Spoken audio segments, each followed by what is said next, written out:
Hello, everyone. Welcome to our workshop tonight, and we're so glad to have you with us. This is entitled More Than a Meeting. This workshop is a part of Community Climate Action, the CCA. It's all about scaling sustainability, and this is in order to reduce the impacts of climate change in high-rise communities like St. Jamestown. Lobbying is essentially in a lot of ways, you can see it as the opposite of consulting. So when government has something they want to know from us or wants us to do something, it's consulting roughly.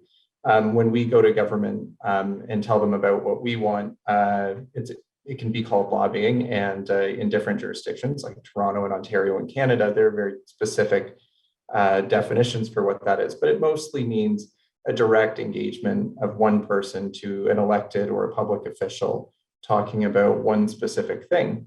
People working on the projects like these ones for St. Jamestown, getting that meeting going and engaging with that public official one-on-one is exciting and it's important, but it should be seen as one piece of a much broader strategy that they need to implement in order to see the kinds of changes that they want to see.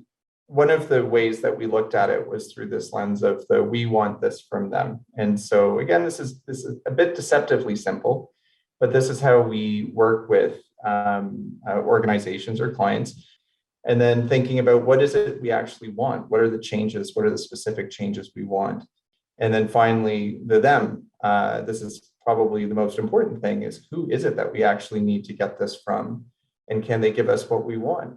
And 16 years later, I still get to do what I love, which is help people, help build communities, yell at people when they're being dumb, and find an actual elegant solution to how we serve and how we grow. But finding that good story, that narrative, that way in which you can impact somebody emotionally, that at a reception circuit or an event, 2 months, 3 months, 6 months, a year down the road, they'll remember that because you made them feel. So what does that look like? And conversely, what I also say to clients is, what's your no-go? Like, what can't happen here? What would be impactful to your business, to your company, to your employees, to your group? And, what do we need to do to avoid that? There are times you have to be specific, and there are times where you can be a little general, depending on but you have to know what your ask is. You really have to know. And that's where I really work with clients, because sometimes they go, oh, I gotta lobby this. This, like you said, Aiden, earlier, this is not working. Okay, step back. What's not working? What do you want? What's your change? And then when you sit down and go through it all, where you started, that's not where you want to be. So it's kind of like really being honest. You need to be honest with yourself as a group, as a client. Like what I tell my clients, be honest with yourself. What do you really want to achieve here? And what can you achieve here? The biggest thing I tell my clients, number 1, listen. Number 2, listen. And number 3, listen. Right? Are you looking for their vote? Are you looking for them to move a motion? Are you looking for them to take it to cabinet? Understanding what that end goal is. Because I'll tell you, Amir and I and Aiden, we do, as do the counselors' offices, we do vote tracking. We know where votes are. We know where the roadblocks are because we've had the conversation and we learn how to read the room. You're going there with some kind of homework you've done. Research is important to know the counselor you're talking or the staff you're talking to. Know what their likes are, know what, you can have a conversation, and it's okay to be nervous. Nothing wrong with that. It's good. If you're not nervous, that means you're not passionate about what you're doing. We're all there for the same goal, which is ultimately, how do you build a better city? It is in working with the community groups that we really get to broaden our understanding about what the issues are. And that's where most of the great ideas come from. Someone comes in and they say, this is my organization, this is who we represent, this is what we're trying to do, and this is how I need your help.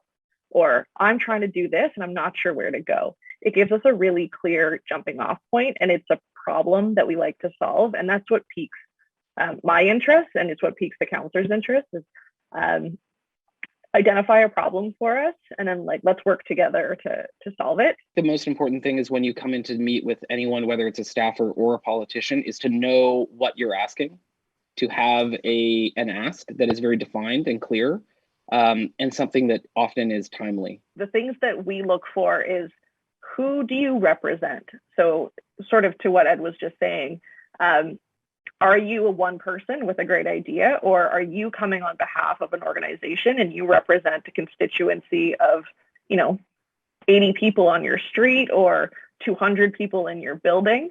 The introductory meetings are fine. Even better than that is trying to get a councillor or a politician or even a staffer out to see what you do.